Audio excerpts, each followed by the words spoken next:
Saat puasa walau diabetes, saya tetap jalani 3C. Batasi jumlah kalori, pilih jenis yang baik. Saya minum Diabetasol 2 kali. Sebelum tidur dan sahur. Selamat berpuasa.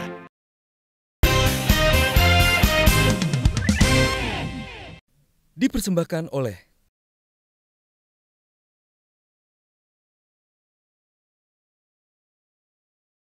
sana 15.000, nyampe di situ 35.000. Tetapi karena dia berwisata dulu tuh bawang. Nah, sekarang kami mencoba semaksimal mungkin untuk memotong supaya dia tidak jalan-jalan, tidak berwisata. Masih di Q&A bersama Menteri Perdagangan Enggar Tias Tolu kita. Pak Enggar, tadi pertanyaan Bu Lena, ini ada ketidaksamaan data antara Menteri Pertanian dan Menteri Perdagangan. Kenapa itu bisa terjadi? Ya, saya tidak mau masuk di dalam itu, tetapi yang pasti adalah saya harus menjaga pasokan, saya harus menjaga harga. Dan untuk menjaga harga, maka saya harus siapkan pasokannya. Tadi juga sudah disinggung kenapa Pak Abdullah menyampaikan berapa bulan sebelum itu terjadi kenaikan. Ya, saya harus jujur mengakui karena itu adalah fakta di lapangan, pasokannya kurang. Akhir tahun, rapat koordinasi terbatas di kantor Menko Perekonomian telah menetapkan karena pasokan yang terus menurun, beras yang menurun terus, maka kami putuskan untuk impor. Bukan saya memutuskan, di situ hadir juga Menteri Pertanian. Di situ hadir juga Dirut Bulog. Dan kemudian perkembangan berikutnya, melihat juga pasokan yang masih belum cukup, maka diputuskan untuk penambahan impor. Hadir juga Menteri Pertanian, hadir juga Dirut Bulog. Dan menugaskan Bulog untuk melakukan impor. Bagaimana cara mekanisme impornya adalah dengan lelang terbuka, dengan segala konsekuensi. Kalau lelang terbuka, maka terjadi kenaikan harga. Tetapi mekanisme itu kita dipenuhi oleh Bulog. Kalau kita tidak impor, tidak putuskan impor, maka stok di Bulog hanya 620.000 ton dari pasokan dalam negeri. Yang dari luar negeri yang ekspor itu ada 600.000 ton juga kira-kira, lebih kurang seperti itu. Berapakah penyerapan sampai dengan Mei? 900.000 ton lebih. Sedangkan penyerapan dalam negeri sampai dengan Mei masih 700.000 ton. Jadi kalau menutup gap itu ya harus impor. Import dan ekspor itulah perdagangan. Kita tidak mungkin hanya mau ekspor. Tetapi kita tidak mau import, nggak mungkin. Itu bukan dagang namanya. Itu eksportir doang. Gitu. Kalau mau dagang ada import, ada ekspor. Kita ada menjual, kita juga ada membeli. Kalau kita hanya menjual ya kita hanya penjual aja. Jadi tidak ada sesuatu yang salah di dalam perdagangan ini bahwa ada satu kebetulan kurang dengan ini. Saya kasih ilustrasi. Kita import beras dan eksportir beras di dunia, salah satunya dua negara yang besar adalah Vietnam dengan Thailand. Dia ekspor ke Filipina, dia ekspor ke RRT, dia juga ekspor ke Bangladesh. Tetapi dia juga import gabahnya dari Kamboja. Termasuk dia yang ekspor ke kita, itu ekspor gabah dia ke Kamboja, mengekspor gabah ke Vietnam, mengekspor gabah ke Thailand. Demikian juga dengan Myanmar. Salahkah mereka? Salahkah dua negara itu yang melakukan import gabah dan melakukan ekspornya? Enggak salah. Nothing wrong. Dan mereka melakukan dengan smart. Itulah perdagangan. Oke. Dan kita memang kondisinya perlu untuk impor beras. Ya, kalau ada dalam negeri kita nggak mungkin impor. Ya betul. Saya setuju itu Pak Menteri. Sebenarnya harga itu benar sederhana, supply dan demand.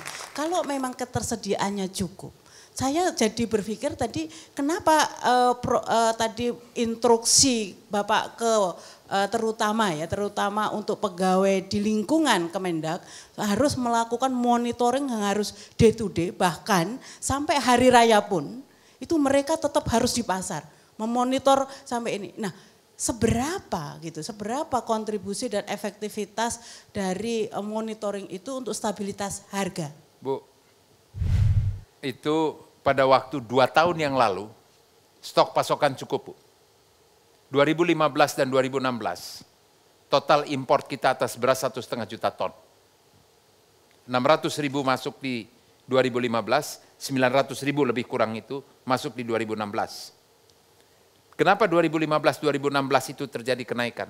Karena mereka coba yang tadi sebutkan, ya ini terbiasa pada bulan puasa harga naik dan itu dianggap sesuatu yang biasa. Nah kita tidak mau itu karena itu tidak biasa dan tidak normal. Tidak bisa tanpa pengendalian, tidak bisa tanpa pengawasan dilepaskan. Saya harus menyampaikan permohonan maaf, mekanisme pasar belum sepenuhnya bisa kita lepaskan. Jadi kita harus tetap kontrol. Saya H-1, mereka ada di sana. Saya pun akan betul-betul hati-hati. Mereka, saudara-saudara kita, staf saya yang menunaikan ibadahnya, itu pasti kami jaga. Dan kami didampingi dengan dinas perdagangan di daerah bersama dengan Satgas.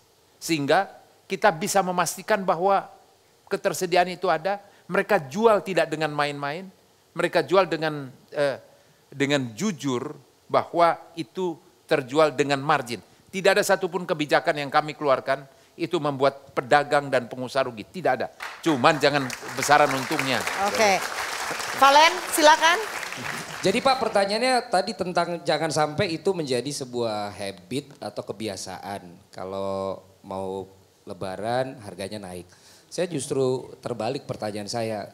Apa yang menjadi menurut analisa Bapak dari kewenangan yang Bapak lakukan sekarang, apa sih yang sebenarnya terjadi sebelumnya sehingga itu bisa menjadi sebuah pemikiran yang dianggap biasa. Ketika mau lebaran harga naik dan kemudian Bapak bilang itu tidak boleh. Nah pertanyaan saya selanjutnya adalah berarti kapan sih waktu yang tepat memang harga itu dalam satu waktu memang akan naik nantinya gitu. Bukankah memang selalu ada momentum seperti itu? Kita bicara high season di tiket pesawat. Pasti ada momen di mana pada saat liburan harganya dia naik, tapi habis itu dia stabil lagi harga dari sini ke sini, dari sini ke sini gitu. Saya komentator bola, suka nonton bola Pak di stadion.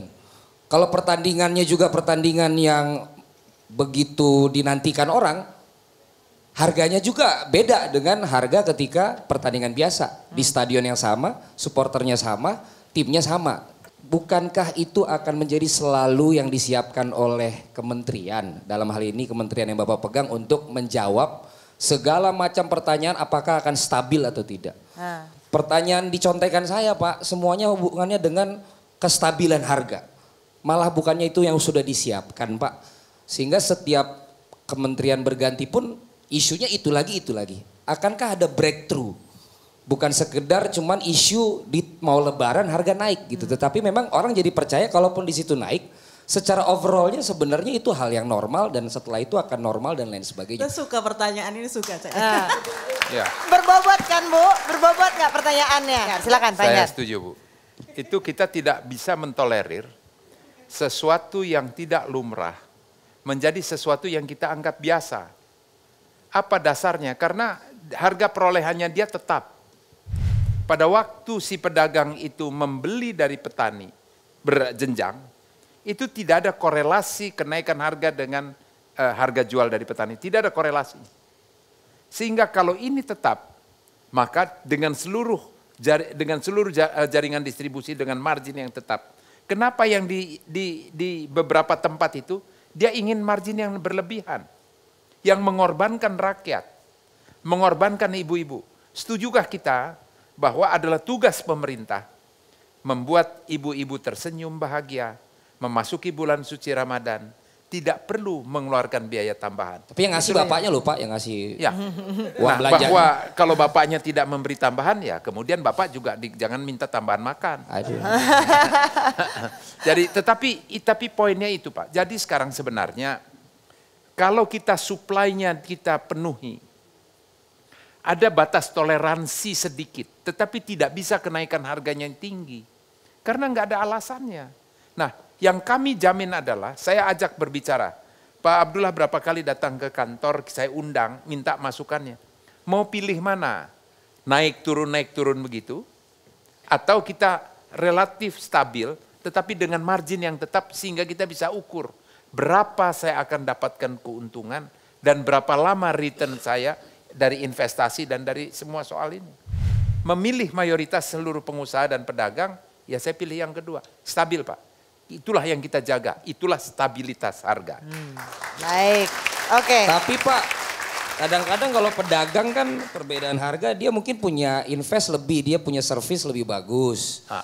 Dia investasinya ada yang lain dibandingkan teman-teman yang lain, sehingga ketika dihitung cost-nya dia harus kasih harga yang berbeda. Untuk jenis tertentu silahkan. Itu Pak. Yang untuk yang premium ke atas silahkan, kita nggak atur. Sama seperti sekarang daging. Mau jenis prime cut yang wagyu dari 1 juta mau kasih 2 juta silahkan aja. Itu hanya terbatas mereka yang membeli itu. Tetapi harga yang, tapi komoditi yang dikonsumsi oleh rakyat banyak, itu yang kami kendalikan, itu yang kami awasi. Berarti selama Bapak jadi menteri ini tidak akan ada kenaikan? Nggak boleh lah. Nggak boleh. Dan itu selama Bapak, Dia mau bilang dirinya, selama Bapak Presiden Jokowi masih presiden, Ya. nah itu harga Tidak ada boleh. kenaikan, Pak. Tidak ada kenaikan. Ini yang saya perlu tunggu dengar. Itu yang tadi kabarnya. kamu tunggu-tunggu ya. Selama Pak Jokowi presiden tidak akan naik. Oke, kita akan lempar lagi. Mama Apip nih kayaknya dari tadi ibu yang tersenyum selama bulan Ramadan karena nggak ada kenaikan Iya, harga Mama katanya. Apip. Nah, coba kita break dulu, Mama Apip. Setelah jeda pariwara berikut ini tetaplah bersama Q&A. Dipersembahkan oleh